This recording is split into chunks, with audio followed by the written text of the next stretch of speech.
India TV YouTube channel को subscribe करें और बेल आइकन दबाएं। नंदीग्राम से लड़ने के लिए ममता बनर्जी ने भवानीपुर सीट छोड़ दी। बीजेपी कह रही है कि दीदी डर गई।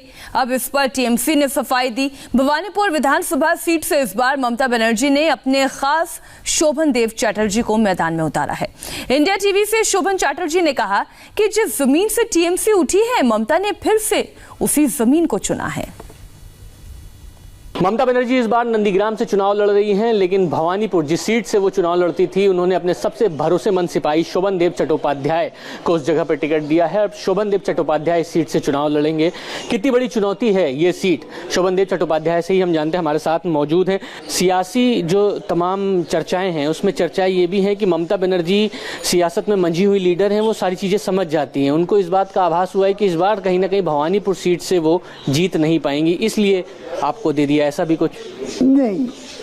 देखिए, ममता बनर्जी का पॉलिटिक्स का शुरुआत हुआ लड़ाई के माध्यम से। वो एक लड़ाकू नेत्री है, ये तो सबको को जानकारी है। तो नंदीग्राम हम लोग को पावर में आने का सबसे बड़ा लड़ाई हुआ था। नंदीग्राम में बहुत आदमी को 14 को गोली करके मारा गया था।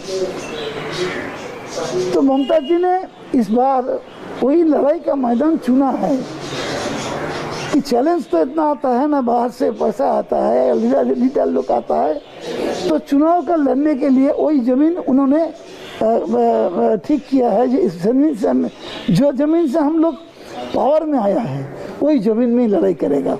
और ममता बनर्जी लड़ाकू है, जब से उन्होंने लड़ाई शुरू किया, एक लड़ाकू नेत्री है वो, उसीलिए वो चुना है।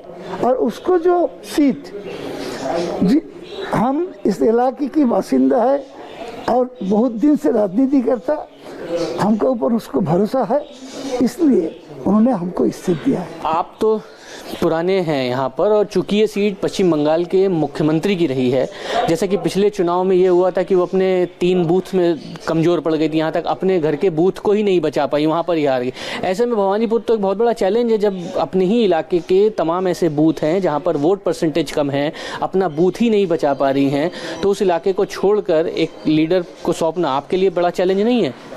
देखिए, हर लड़ाई चैलेंज है। ऐसा कोई कॉन्स्टिट्यूएंसी नहीं होता है कि जहाँ चैलेंज नहीं होता है, और एक उम्मीदवार को चैलेंज देना ही काम होता है। तो मैं उम्मीदवार बन के पार्टी को नॉमिनेशन मिला हमको इस इलाके से, तो मैं चैलेंज दूंगा, इसमें कोई प्रॉब्लम नहीं है मेरा पास।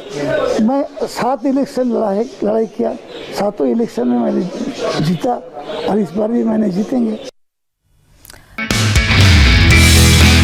नमस्ते, मैं हूं मीनाक्षी जोशी। वीडियो और खबरों से अपडेट रहने के लिए India TV YouTube channel subscribe करें, बेल आइकन दबाना ना भूलें। जुड़े रहें इंडिया टीवी के साथ।